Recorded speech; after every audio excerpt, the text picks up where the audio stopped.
Hi, I'm Reba. Welcome to my channel. Today we will talk about the Gujarati folk story about the princess who refused to marry. Once upon a time, somewhere in the interiors of Gujarat was a very wealthy and powerful king. The king had only one daughter, and not only was she extremely beautiful, she was extremely talented as well.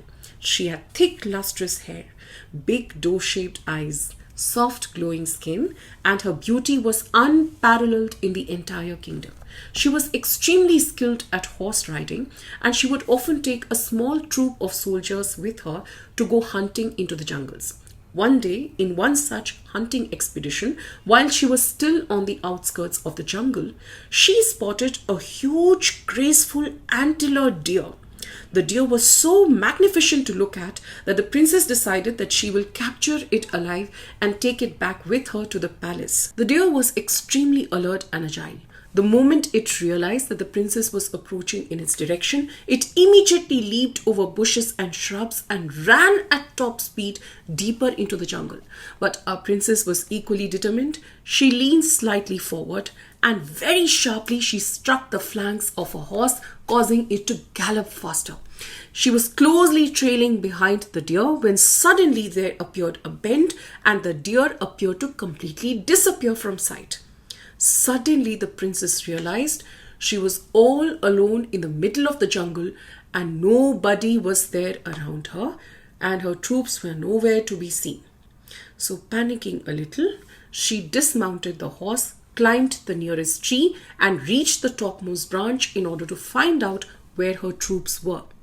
But in the distance, in place of her troops, she found a huge forest fire snaking its way to where she stood. In the distance, the princess saw that the flames of the fire had completely burnt down tall trees and shrubs and small birds and animals. In fact, the remaining birds and animals had become so disoriented under the heavy smoke emanating from the fire that they were running and flying helter-skelter in deep-rooted fear, screeching and howling, creating mortifying sounds of impending doom. In the middle of all of this, the princess located a pair of wild geese. And the princess saw that within the nest of the geese were a pair of small baby goslings. And they were so tiny that their wings had not yet sprouted. So the parent geese were somehow trying to mount them on their backs and to fly them away to safety. But again, due to the smoke, they were also disoriented. They kept on falling down. And after repeated failed attempts, the father geese finally gave up. He flew away to safety, deserting and abandoning his mate as well as his chicks. But the princess saw that the mother goose stayed behind. She stretched out her wings and she cupped her goslings within the embrace and warmth of her wings, and the princess saw the flames of the fire slowly burn down the mother and the chicks. The mother and the chicks got burnt alive while the father had flown away to safety. After watching the dramatic scene unfold in front of her eyes, the princess slowly climbed down the tree. She mounted her horse. By this time, she had completely forgotten about her troops, about the deer. Slowly, she herself made her way back to the palace all alone. She was so moved and angered by what she had seen, she said aloud to herself, "Look at how untrustworthy, how selfish and unreliable the male species are. They just don't care about their mates or their children. They will let them die, but they will fly away to safety. It doesn't matter what male species we are talking about, be it birds or beasts or men, they are all the same all across the world. Never will I ever trust or rely on a man again." At that very moment, the princess decided that she will never marry a man in her life. From that day onwards, the princess grew very serious. She stopped smiling and banished all men from her presence. She went up to her parents and informed them about her decision never to marry again.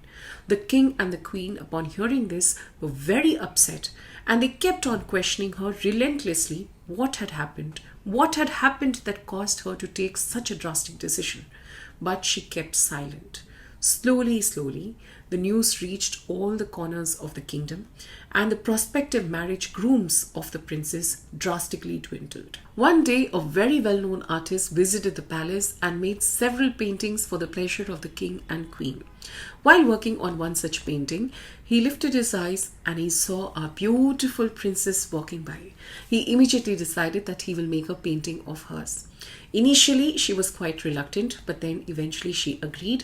She posed in a very beautiful form for the artist, and he drew such a beautiful painting, but he did not show this painting to the princess or to anybody else in the palace. He simply folded up the canvas and off he went to another kingdom. He went to the palace of the king of that kingdom and he showed her a beautiful painting. The king was so impressed, he purchased that painting for a large sum of money.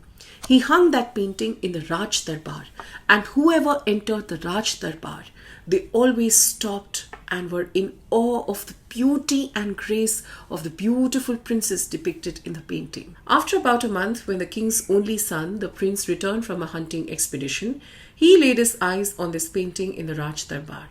He was immediately awestruck.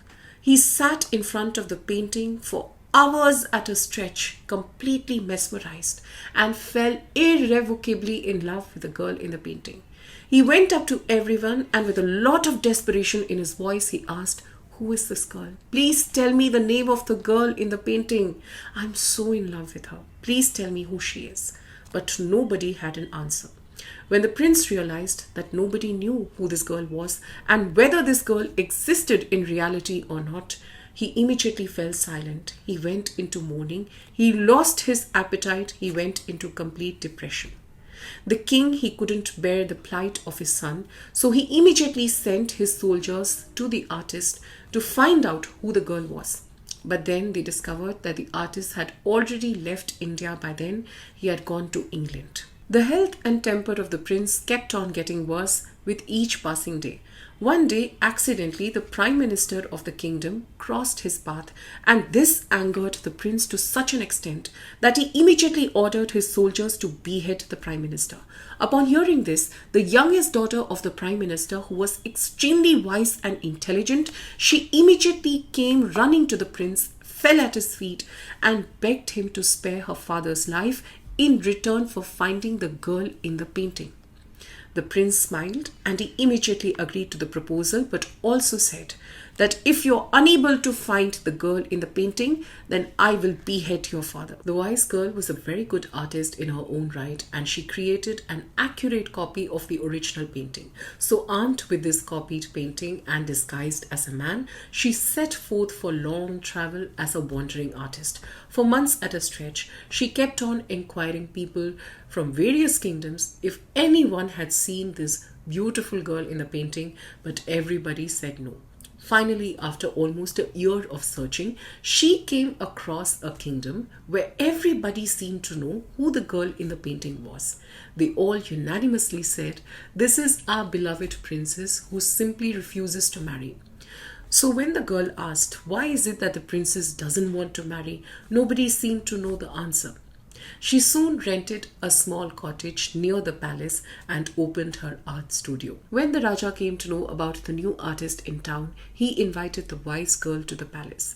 While at the palace, she made several pictures and paintings, and while making the paintings, she easily befriended the women in the palace, one amongst whom was a close confidant of the princess, who then told her the story of the wild goose. This was exactly what the artist was waiting for. The wise girl, she drew a painting depicting a huge forest fire, where in place of the birds, this time, there were antlers who were trying to protect the babies, and in that particular painting, it was shown that the male antler is protecting its babies while the female antler ran away to safety. And watching all of this at the corner of the painting was a very handsome prince. This was the exact opposite of what the princess had experienced in the jungle that day.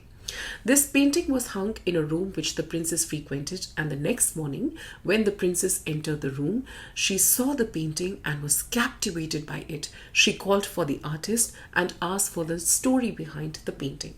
This was when the wise girl started to relate a fabricated story about the prince of her kingdom. She said that one day, when a brave and valorous king had entered into the jungle to hunt, he saw a huge forest fire, and there he saw two antlers desperately trying to save their babies. The male antler got burnt alive trying to protect his babies, while the female ran away to safety.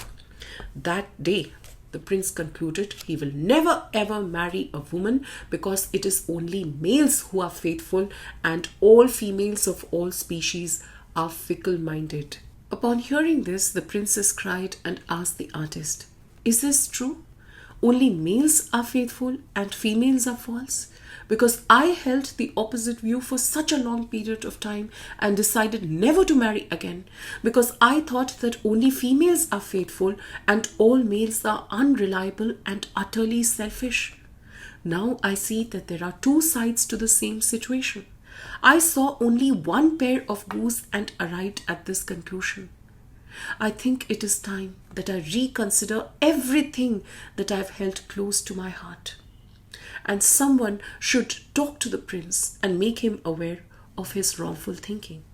It was at this point of time that the wise girl fanned the flames of attraction in the heart of the princess by relating many stories of bravery and valor of the prince. Upon hearing all of this, the princess requested the artist to request the prince to come visit her in the palace. Upon hearing this, the prince was extremely happy. He set out to meet the princess with a grand cavalcade, and they got married and they lived happily ever after. So what is the moral of the story? Sometimes when we undergo or witness extremely painful events, chances are very high that we may indulge in extremities of thinking. We may start viewing people, situations, and even ourselves in the light of either all good, all bad, all right, all wrong, positive, negative, success, failure. When we indulge in extremities of thinking, we may sometimes hold on or latch on to beliefs that may be severely detrimental to us in the long run. Extremities of thinking is also called as black and white thinking in psychology.